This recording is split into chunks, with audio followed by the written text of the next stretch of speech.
Hello అండి. Welcome back to my channel. ఈరోజు ఇంట్లోనే హెల్తీగా పైనాపిల్ జ్యూస్ ఎలా చేసుకోవాలో చెప్పేస్తాను. ఒకసారి చూడండి.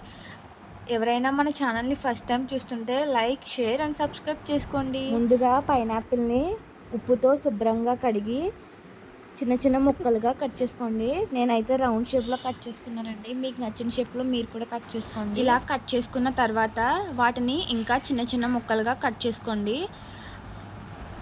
మిల్క్ ప్యాకెట్‌ని ఫ్రిడ్జ్‌లో పెట్టి మిల్క్ గడ్డ కట్టిన తర్వాత జ్యూస్ చేసుకుంటే జ్యూస్ అనేది చాలా బాగుంటుందండి. ఇప్పుడు జ్యూస్ జార్ తీసుకుని అందులోకి మనం కట్ చేసుకున్నటువంటి పైనాపిల్ ముక్కలన్నిటిని వేసి మనం ఫ్రిడ్జ్లో నుంచి తీసుకున్న పాలుగడ్డని అందులో వేసి రుచికి తగ్గట్టుగా షుగర్ వేసుకోండి. కొందరు తక్కువ తాగడానికి ఇష్టపడతారు, మరి కొందరు సమానంగా తాగడానికి ఇష్టపడతారు. మిక్స్ చేసుకున్న తర్వాత స్ట్రెయిన్ చేసుకోవాలండి. స్ట్రెయిన్ చేసుకోకపోతే అవి తాగేటప్పుడు మనకి అంత మంచిగా అనిపించదండి. సో స్ట్రెయిన్ చేసుకుని ఒక గ్లాస్లోకి తీసుకుని పైన టాపింగ్స్ కింద పైనాపిల్ ముక్కల్ని వేసుకుని చల్లగా తాగితే as it is juice shop చేసేలా అంటే చాలా బాగుంటుందండి.